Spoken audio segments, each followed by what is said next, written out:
Alleluia. Christ is risen. He is risen indeed. Alleluia. The Easter season is upon us. New life springs out. New life is with us.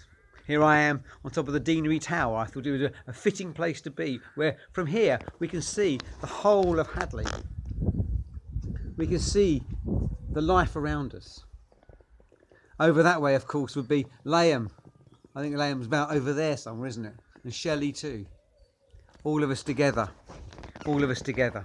on Easter Day. Easter marks up that new journey, that new life. This Holy Week has been quite a bizarre Holy Week. We've certainly felt like we have been entombed, isolated, alone. And yet here we are. Easter has begun. A new promise, a new life. And yes, we have seen the new life around us, haven't we? We've seen new ways of being. Our amazing NHS, our generous, kind care workers in homes, our thoughtful people within shops, keeping it open, keeping things going for us, so that we have not been too hard done by. We are particularly blessed to be living in this part of the world. All around us we see signs of spring. We can go for walks in the countryside without having to worry about touching other people or being too close. That in itself is quite a hardship and a bizarre thing, isn't it? I mean, I'm a bit of a hugger myself. I love physical contact. I love to be with people. When I've seen people out, I've wanted to go over and give them a hug and say hello. Instead, we have to stand our distance and gently and politely nod to each other and bow. But there will be a new life. There will be a new way of being. Hopefully, we shall remember some of these things when we come out of our, if you like, tombs.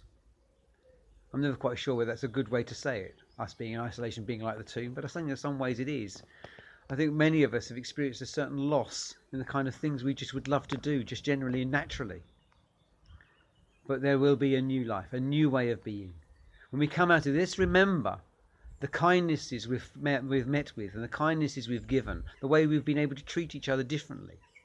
Maybe there will be new pressures in our society to seek to support the NHS, support those people who are on the lowest paid jobs, and remind ourselves it was them that kept this country going. So may I ask you, in this joy of this sun-shining Easter day and the Easter season that approaches, to give thanks for the new life which we experience, to be bold and to say Alleluia out loud. Alleluia, Christ is risen. He is risen indeed. And remember the story of that early morning where Mary went weeping to the tomb, expecting death, not expecting anything different than to find a dead body. And instead, she bumps into who she thinks is the gardener. And it's when he says, Mary, her name, she realizes who it is, that there is a new life around us. So, I wish you every blessing this Eastertide, and I pray and I hope to see you soon in our churches, where we can celebrate once again together the glorious mysteries of the body and blood of Christ and the new life of the resurrection. Amen.